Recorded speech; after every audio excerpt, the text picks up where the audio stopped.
စပိန်လွတ်တော်အမျိုးသမီးတဦးကအမေရိကန်နဲ့အစ္စရေးရဲ့လောက်ရကအင်မတန်မှဆက်စုယုံရှာပွဲကောင်းတယ်ဆိုပြီးတော့သူရဲ့ပြည်သူလွတ်တော်အစည်းအဝေးခန်းမှာ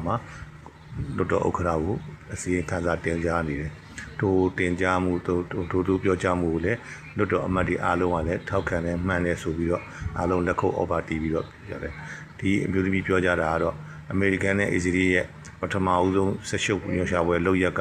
ပြည်သူလူထုနဲ့အမျိုးသမီးယူတာဖြစ်တယ်ပထမဦးဆုံးတိုက်ခိုက်မှုမှာတင်အမျိုးသမီးကျောင်းကအမျိုးသမီးငယ်ကလေးငယ်အမျိုးသမီးကလေးငယ်တွေအယောက်160ကျော်ကိုတပ်ဖြတ်ခဲ့လိုက်တယ်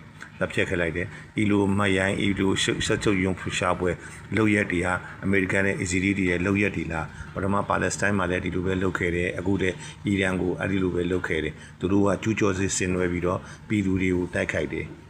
တယ်ဆိုပြီးတော့ဒီအမျိုးသမီးကစန့်ကျင်ရှုတ်ချပြီးတော့ပြည်သူလွတ်တော်မှာအတက်တီရောပြောကြားနေတဲ့ပုံလေးပါ